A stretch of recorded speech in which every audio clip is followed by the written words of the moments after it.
And on the line with us is Corey DeAngelis, and he's going to be in town this weekend. He's a senior fellow at the American Federation for Children. He's also the executive director of Educational Freedom Institute, an adjunct scholar at Cato Institute, a senior fellow at Reason Foundation, and a board member at Liberty Justice Center. The guy must not sleep. I don't think he does.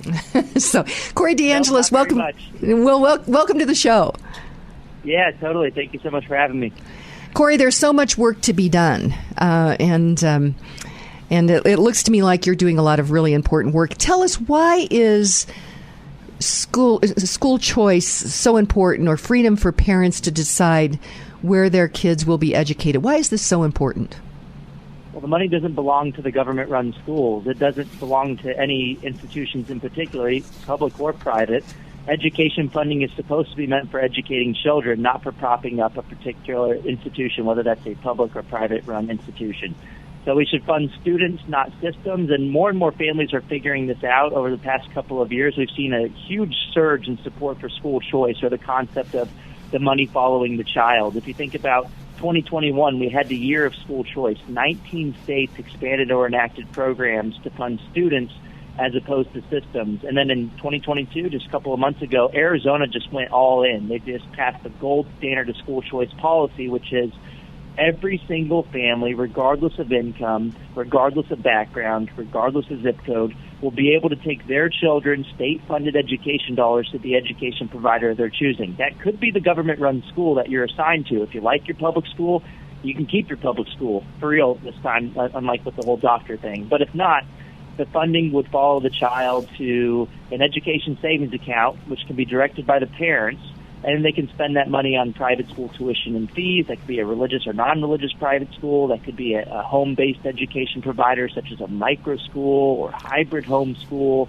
It could be used for any approved education expenditure. It's the purest form of the concept of the money following the child. And the polling has just been through the roof as well. If you look at the latest Real Clear opinion research polling, 72% of Americans support school choice, and in Colorado, 77% of school parents in Colorado support the concept of education savings accounts like they passed in Arizona. And that represented, in the Real Clear polling, an 8 percentage point jump in support since April of 2020. Wow. So I would say the teachers' unions have really overplayed their hand and awakened and sparked the parent revolution that we've all been waiting for. Parents who thought that their kids were in great public schools started to see another dimension of school quality with the remote learning, and started to see that they don't want to send their kids to schools that are indoctrinating them to really hate their parents and to not be aligned with their values. Well, in that Arizona, I was down in Arizona during the summer, and they have in Arizona what we have here in Colorado, where you can have the initiative process.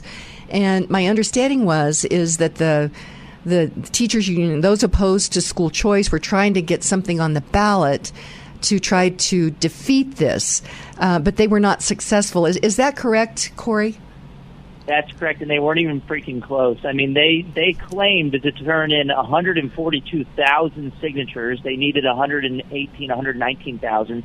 So they claimed they had, like a 20% buffer. It turns out that the Secretary of State office just counted them all, and they only had about 86,000, far below what they needed, and that's because parents were pushing back on the ground, informing voters the benefits of school choice, and the parents beat the unions at their own game.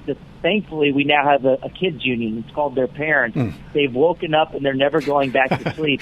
And what's interesting to me is that how did they get the 142,000 number? They acted so confident that they had all the signatures. They either lied to pause the program just a little longer, to trap those kids in government schools just a little longer, or they're really bad at math.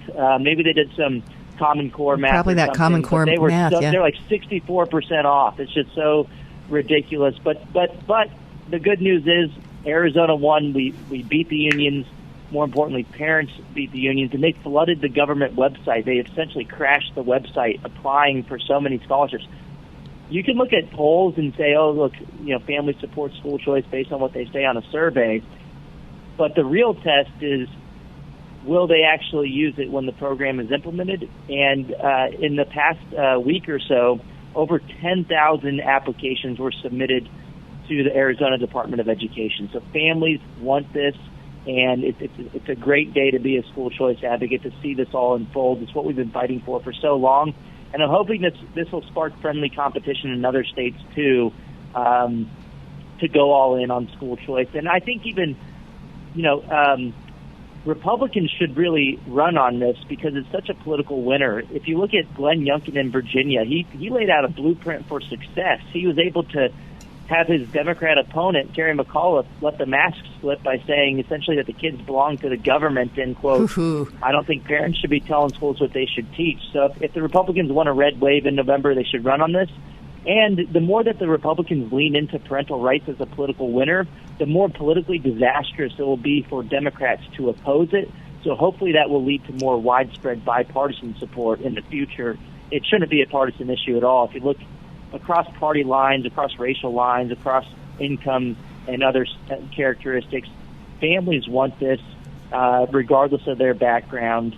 It's only because the teachers' unions disproportionately donate to Democrats that does it make it difficult for Democrats to vote in favor of it. But that's going to change going forward because we have a new special interest, and they're called parents. Wow. Just a quick question, Corey, and we're going to have Kim Ware on a little bit later in the show, and she is the outreach director for Christian Home Educators of Colorado. So homeschooling, what does this Arizona is it a law now? Is it a new law? Or how should I refer to that? But there's school choice. It's an expansion. Expansion, okay. What about homeschooling? Do they benefit from this as well? Yeah, you can use the funding for any approved education expenditures. That could include homeschooling curriculum. You can't pay yourself like a salary as a homeschool parent, but you could use it for any of the homeschool materials, even micro-schooling. You could pay for a private tutor if you wanted to do that. So it's very expansive and customizable, and it allows the maximum flexibility on the part of the parent. The only kind of regulation that's involved is you have to spend it on education. You can't, go buy a big screen TV or go to your favorite restaurant and use the money on and that's a pretty reasonable. Yeah, I would say that's pretty reasonable. Funding. Yeah, but sometimes homeschoolers might be concerned about onerous regulations. Well, in Arizona, they don't have any state testing requirements. They can't tell you what kind of curriculum you have to teach. They can't tell you what type of admissions processes you have to have as a private religious school, for example. So it's as light touch as it can be, while also allowing families to have a choice at the same time. So it's really a model for success, and it's a step in the right direction. I know some homeschooling parents might be concerned about the regulations, but no one is forced to take the money. You can make that cost-benefit decision for your own kids, but you shouldn't be able to tell other families that they can't make that decision. And we got to be careful about making perfect the enemy of the good when it comes to school choice as well, especially because no school choice program has ever in the history of the United States forced families to accept the funding. And, let's not miss the forest for the trees and take the incremental victories when we can get them. And boy, are we winning on the issue of school choice. I'm hoping more states, including states controlled by Democrats, will be able to expand school choice because it really shouldn't be a partisan issue. Okay, well, let's go to break.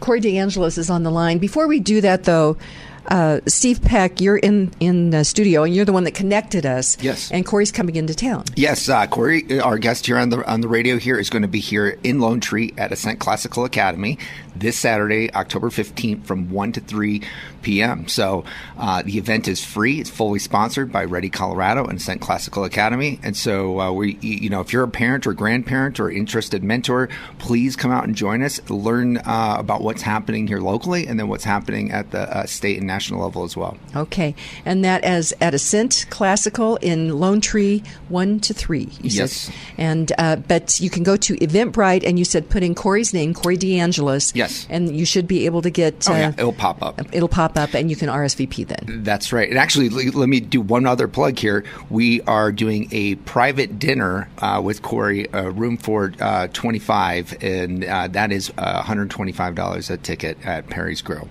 Great. And how could people find that? I don't have the URL off the top of my head because it's also an Eventbrite thing. So both. We'll have to test it. And sure. We'll go to break, and then hopefully we can get that for everybody.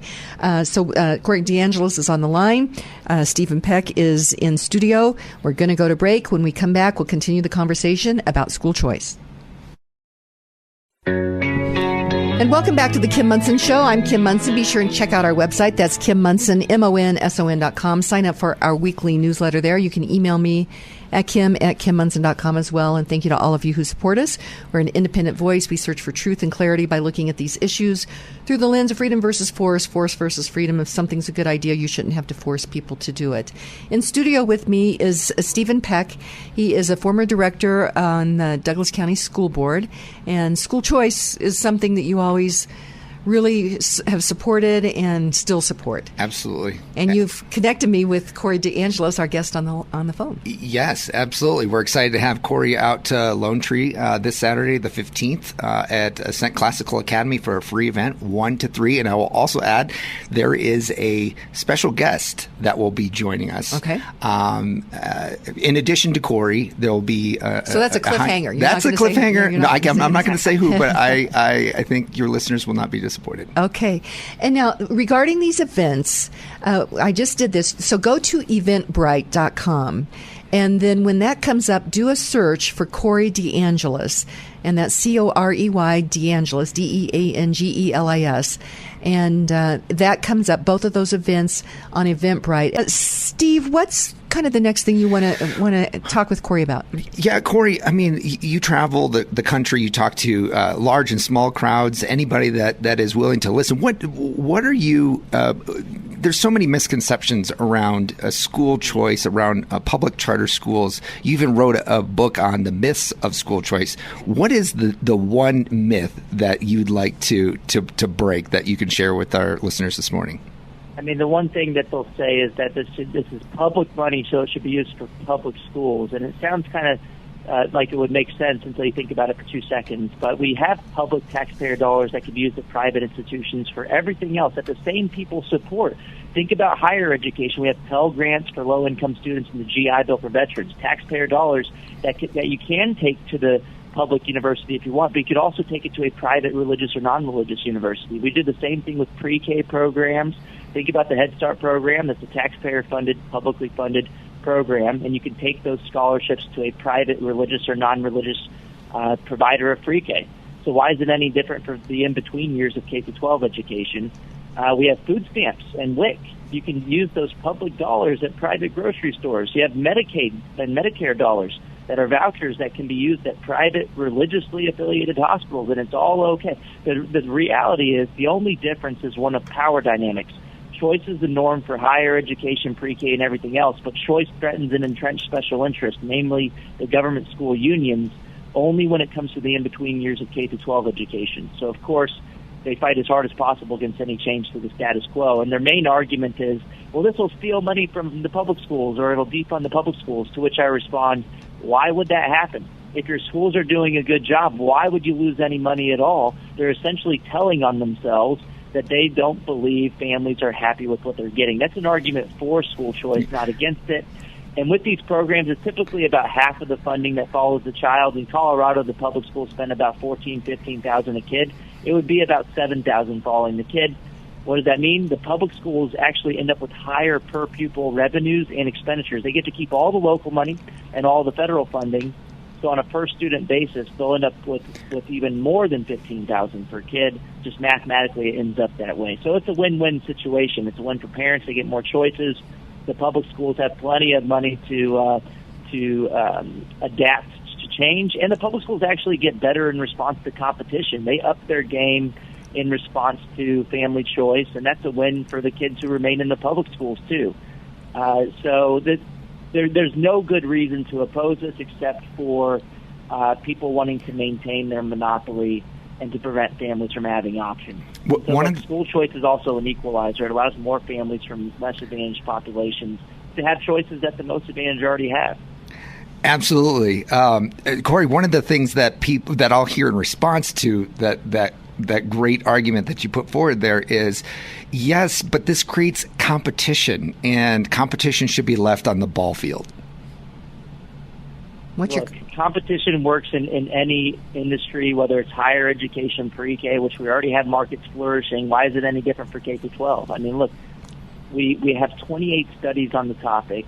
They're all rigorous academic studies. 25 of the 28 studies find positive, statistically significant effects of private school choice competition on the outcomes in the public schools, too. So we have plenty of evidence that competition incentives to cater to the needs of families actually leads to better outcomes for the students in the schools. This isn't rocket science here, and education is a service. I mean, and if the providers of that service have an incentive to listen to families, they're going to do a better job at doing so. It's just how it works in every market, including education. But Corey, now I'm just playing devil's advocate here. Corey, isn't it true, though, if we give parents so much freedom to vote with their feet, that there'll be a brain drain, that the best students will all collect in one specific school? Well, it could be the opposite, too. Look, if you're already happy with what you're getting in the public school, and there are a lot of families who do like their public schools, why switch? It kind of is a pain to switch schools, and there are transaction costs associated with doing so.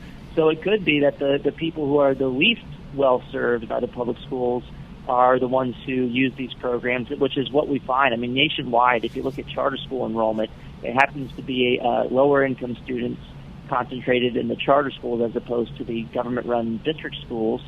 And the evidence is kind of mixed on vouchers as to whether it's the most or least advantaged students who apply for these programs. So it could go both ways, and at the end of the day, we have plenty of evidence suggesting that the outcomes still get better in the traditional public schools as well. And look, at the end of the day, also, the most advantaged already have choice, and they're already doing this. They're paying out of pocket to go to private schools, and the most advantaged are more likely to be able to afford to live near the public schools that are higher quality. Not all public schools are created equal, and everybody knows this. There are deep inequities embedded into the public school system.